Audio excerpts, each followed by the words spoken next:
कृपा भी हो रही है, भगवंत की कृपा भी हो रही है, प्रमाण है ये कथा हो रही है।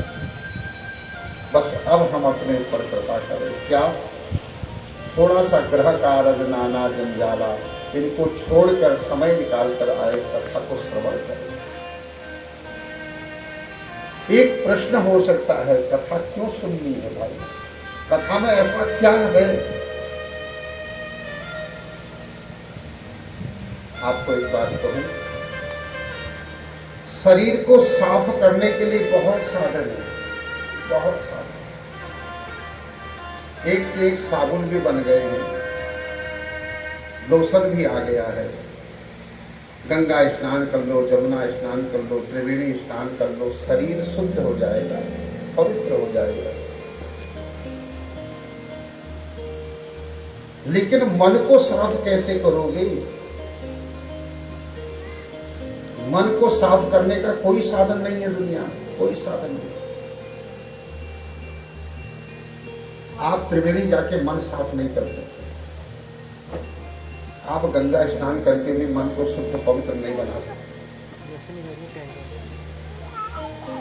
मनः एव मनुष्याणां कारणं बंध मोक्षयो। ये मन ही तो बड़ा खतरनाक है महाराज। एतस्मात् परः किंचित मनः शुद्धेन विद्यते। भागवत जी के महात्म्य में ही कहा है, मन को अगर शुद्ध पवित्र और मन को अगर सही रखना है, मन को अगर सही करना है, एक ही साधन है और उस साधन का नाम है सत्संग। जब तक आप भगवान की कथा नहीं सुनोगे, मन शुद्ध नहीं होने वाला, ये मन नहीं संभलने वाला। कई बार प्रश्न होता है, क्या सत्संग से, भगवान की कथा से मन पवित्र होता है, शुद्ध हो जाता है, मन निर्मल हो जाता है? हाँ। फिर कोई प्रश्न करेगा, हमने तो इतनी भागवत सुन ली, हमारा तो अभी तक नहीं होगा। प्रश्न जायज है, लेकिन हमारे शास्त्र कहते हैं, जब बहुकाल करिय सत्संगा। जब बहुत समय तक आप सत्संग करेंगे, थोड़े समय नहीं, बहुत समय तक। एक बात बताएं, अपना ही चेहरा अपने ही घर के शीशे में नहीं दिखाई देता, आईने में नहीं दिखाई देता। कभी आप बाथरूम से स्नान करके बाहर आइए, अपने कमरे के अलमारी के दरवाजे पर लगे हुए शीशे के सामने खड़े हो जाइए, लेकिन आपको आपका चेहरा नहीं दिखेगा। कब? उस पर धूल जमी है। शीशा भी है, चेहरा भी है, लेकिन दिखेगा नहीं। क्यों? क्योंकि धूल जमी है। सच कहूं, जब तक धूल को हटाया नहीं जाएगा, तब तक चेहरा दिखने वाला भी नहीं। ऐसे ही परमात्मा दुर्लभ नहीं है, परमात्मा तो हमारे संग है, हमारे साथ है। बस ये जो धूल लगी है ना, बस ये धूल हटाने की आवश्यकता है। लोग कहते हैं भगवान को ढूंढो, ढूंढने की जरूरत नहीं है, जहां तुम हो वहां खड़ा है। जब चाहोगे, जहां चाहोगे, वहां पर वह प्रकट होने को भी तैयार है। बस पुकार हो प्रहलाद जैसी, बस दृढ़ इच्छा शक्ति हो ध्रुव जैसी।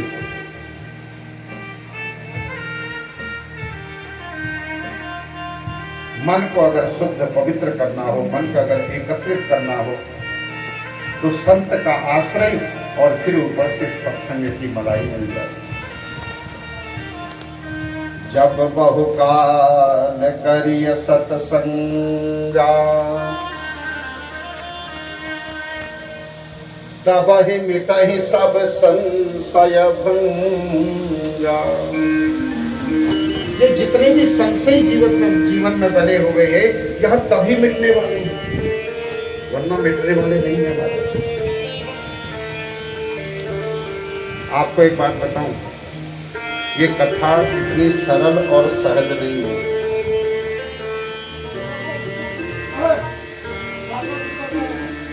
ये जो कलयुग का मल हमारे पास है ना, आज तो हम लोग तो महाराज आदमी अपना सब कुछ लुटा करके कहेगा एक बूंद हमको पिला दे, एक बूंद। पूछा जाएगा भाई सब लुटा के एक बूंद क्यों पीना चाह रहा है? कहेगा अगर अमर हो जाऊंगा तो फिर कमा लूंगा फिर कमा लूंगा। लेकिन अमर होने का चांस दोबारा नहीं मिलेगा। अब देखो, राजा परीक्षित के सामने भी यही घटना हुई। राजा परीक्षित के सामने वो कलश आया, देवताओं ने स्पष्ट कह दिया पपीयता पिला दीजिए पूरा कलश, बस बदले में आप हमको श्रीमद् भागवतामृतम, ये जो अमृत भागवत का है ये हमें आप पिला दीजिए। सुखदेव जी ने राजा परीक्षित के सामने देखते हुए कहा, राजन सुनो, अब ये निर्णय तुम्हारा है, तुम स्वर्ग का अमृत पियोगे या कथा का अमृत पियोगे। राजन चॉइस तुम्हारी, तुम निर्णय करके सोचो, विचार करो, फिर हम कथा करें। राजा परीक्षित ने विचार किया, बहुत सोचा है। ये कथा हमको शिक्षा देती है, माय बाप कोई भी काम शुरू करिए उससे पहले उसका फल क्या होगा इस पर विचार करिए। तुम दुकान खोलने जा रहे हो, उस दुकान को खोलने के बाद क्या होने वाला है इसका भी विचार करिए। प्रॉफिट होगा इसका भी विचार करिए, नुकसान होगा तो क्या करेंगे इसका भी विचार करिए।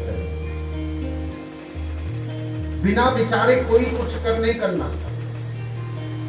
बिना विचारे जो करे सो पाछे पछताए। बाद में पछताना पड़े, नुकसान हो जाए, उससे पहले आप विचार करिए, करने से पहले का। यहां पर ये कथा कह रही है, राजा परीक्षित ने विचार किया है, और पता विचार क्या किया? मन में सोचा अगर मैं स्वर्ग का अमृत पीऊंगा अमर तो हो जाऊंगा, लेकिन अमर होने का मतलब ये तो नहीं है मैं हमेशा के लिए रहूंगा। कभी न कभी तो मरना ही पड़ेगा। 1000 साल, 2000 साल, 1 लाख साल के बाद मरना तो पड़ेगा। अमृत पीने से आयु लंबी हो जाती है, लेकिन आदमी हमेशा के लिए रहेगा ऐसा नहीं होता। अगर ऐसा होता तो रावण के तो नाभि में ही अमृत कुंभ था।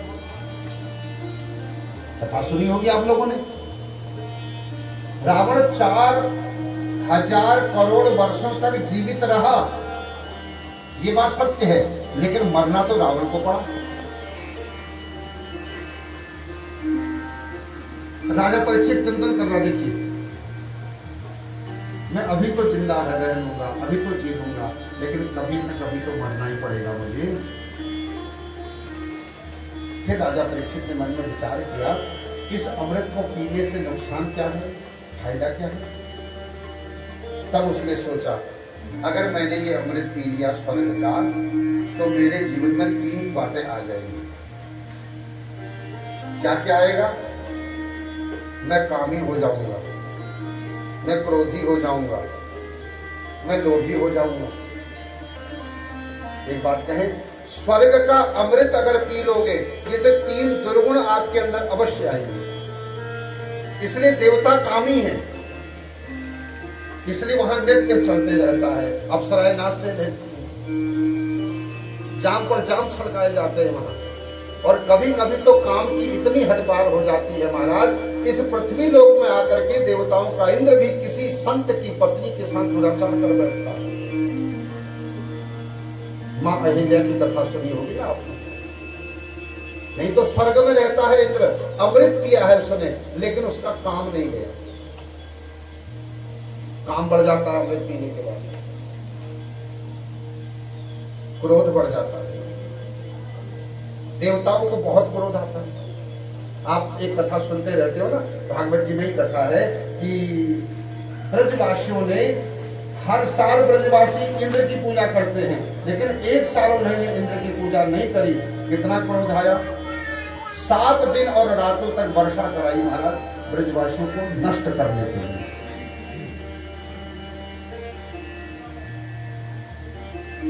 एक बार उनकी पूजा नहीं करी, नहीं तो देवताओं ने सोचना चाहिए था, अरे चलो हर साल करते थे, इस बार नहीं करी, कोई बात नहीं। देवता ऐसा सोच सकते थे, लेकिन नहीं, तुरंत आदेश दिया, गणम संवर्तकम नामो मेघानाम चांतकारिणाम, जाओ इतना बरसो कि वृंदावन का नामो निशान मिट जाए। कितना क्रोध। ये तो वही वाली बात है ना, जब तक आदमी चचा चचा कह रहा है हो भोला बिरवा नाती भतीजे भोला भर गए, एक बार उसने चचा कहना छोड़ दिया और उनका नाम धर लिया तो कोई तरीका है भाई। एक बार आपसे उसने हलवाई नहीं करी, नमस्कार नहीं करी, तो आपने बिस्तर तोड़ दी। देवताओं में काम भी है, देवताओं में क्रोध भी है, देवताओं में लोभ भी है। देवताओं का राजा देखिए कितना लोभी होता है। अगर इस पृथ्वी लोक में कोई साधना करने लग जाए, तपस्या करने लग जाए, पूजा पाठ करने लग जाए, जप तप करने लग जाए, कामदेव को भेज देता, जाओ धन कर। क्यों? मेरी कुर्सी में चली जाए। कितना लोभ। आप सुनते रहते हैं ना बार बार। भगवान शिव की साधना को नष्ट करने के लिए तक कामदेव को भेज दिया भाई। जो नारद बाबा को कुछ नहीं चाहिए, उन नारद बाबा को भी नहीं छोड़ा इंद्र ने। क्यों? कहीं मेरा इंद्रासन तो नहीं मांग रही है। थोड़ा समझिए कथा। राजा परीक्षित विचार कर रहा है, अगर मैंने कहीं स्वर्ग का अमृत पी लिया, मुझ में काम बढ़ जाएगा, मुझ में क्रोध बढ़ जाएगा, मुझ में लोभ बढ़ जाएगा। मैं छोड़ना ही नहीं चाहूंगा किसी चीज को। आज हमारा भी यही हाल है महाराज। हम में काम भी बहुत है, इच्छाएं, हम में क्रोध भी बहुत है। छोटी बात है, कोई एक बार हमारा कहना न माने, फिर देखो क्या पारा चल जाता है। लोभ भी इतना है, मत पूछिए। चमड़ी चली जाए लेकिन दमड़ी न जाए, लोभ की पराकाष्ठा है। और चौथा, स्वर्ग का अमृत अगर पी लिया तो बंधन हो जाएगा। क्या बंधन होगा? उस आत्मा को इसी शरीर के अंदर बहुत समय तक रहना पड़ेगा। जो आत्मा, क्योंकि शरीर, आत्मा जब नहीं थी इस शरीर के अंदर, तब शरीर तो नहीं था ना। शरीर तो तब मिला है जब इस संसार में आया है। इससे पहले भी तो आत्मा थी। आत्मा जब थी, शरीर नहीं था, अभी शरीर है, आत्मा इसमें प्रवेश करी है। लेकिन जब शरीर नहीं रहेगा, आत्मा तो तब भी रहेगी। लेकिन उस आत्मा को बंधन हो जाएगा इस शरीर में, हजारों वर्षों तक रहना पड़ेगा इसी शरीर के अंदर उस आत्मा। राजा परीक्षित विचार कर रहा है। और उधर राजा परीक्षित ने सोचा, अगर मैंने कहीं भगवान की कथा सुन ली तो क्या होगा। तब मन में विचार आया, जीवन भले ही छोटा होगा लेकिन दिव्य हो जाएगा। क्यों? मुझे नरकों की यात्रा नहीं करनी पड़ेगी, और हो सकता है मेरा आवागमन का चक्र भी छूट जाए। पुनरपि जननम पुनरपि मरणम पुनरपि जननी जठरे शयनम। ये जो चक्र है, संसार चक्र जो चल रहा है आने जाने का, ये खत्म हो जाए हमारा। जब उसने विचार किया, तब सुखदेव जी से कहा, गुरुदेव मुझे स्वर्ग का अमृत नहीं चाहिए, मुझे तो भागवतामृत ही सुनना है। सुखदेव जी महाराज ने कहा, राजन तुम्हारी परीक्षा थी। तुम्हें कथा सुनाने से पहले मैंने परीक्षण किया तुम्हारा, तुम क्या चाहते हो। देखो, ये स्वर्ग के जो देवता लाए थे ना कलश, ये सुखदेव जी का परीक्षा की, परीक्षित की कि परीक्षित क्या चाहता है कथा से। हमारी भी परीक्षा है महाराज। परीक्षिते जिसकी परीक्षा हो पहले उसका नाम परीक्षित है। एक बात बताएं आपको, कथा सुनने का अधिकारी है कि नहीं है, इसकी भी पात्रता होती है। तुम कथा से क्या चाहते हो? कई लोग तो कथा इसलिए कराते हैं पितरों से मुक्ति मिल जाए, साधारण सा फल है। कई लोग चाहते हैं घर में सब सुख शांति हो जाए, तुच्छ फल है भागवत से। असली फल तो यही है, भगवान के चरणों में हमें प्रेम हो जाए, रति हो जाए, और जो बड़ा असंभव है। क्यों? क्योंकि आज कोई ये सोच करके सुनता ही नहीं कथा। कोई सोचता है इनको बीमारी बहुत है, घर में बीमारी न जो, कोई सोचता ना है जो केवल बुआई है जो केवल चौगन नौकरी मिलती, बस इसीलिए कथा सुनते। राजा परीक्षित की ऐसी परीक्षा हुई महाराज कि स्वर्ग का अमृत लाभ करके उसने विचार किया, और विचार करके उसने सोचा मैं जो श्रेष्ठ हो वो लूंगा। अभी कहने का मतलब यहाँ पर एक इशारा हमारे लिए भी है। राजा परीक्षित चाहता तो ये भी कह सकता था कथा फिर सुन लूंगा, अमर हो जाऊंगा, कथा सुन लूंगा। भाई कथा भी तो दोबारा सुन सकता हूं। राजा परीक्षित के मन में ये भाव भी आया, लेकिन राजा परीक्षित ने पता क्या तुरंत ही सोचा, उसने सोचा अमर हो जाऊंगा, कथा भी दोबारा से सुनने को मिल जाएगी, लेकिन सुखदेव जी जैसा सुनाने वाला दोबारा मिलेगा ये असंभव है। सुनाने वाला इनका जैसा मिलेगा ये असंभव है। अभी भाग्य से मिला है, इसलिए इनसे सुन लो।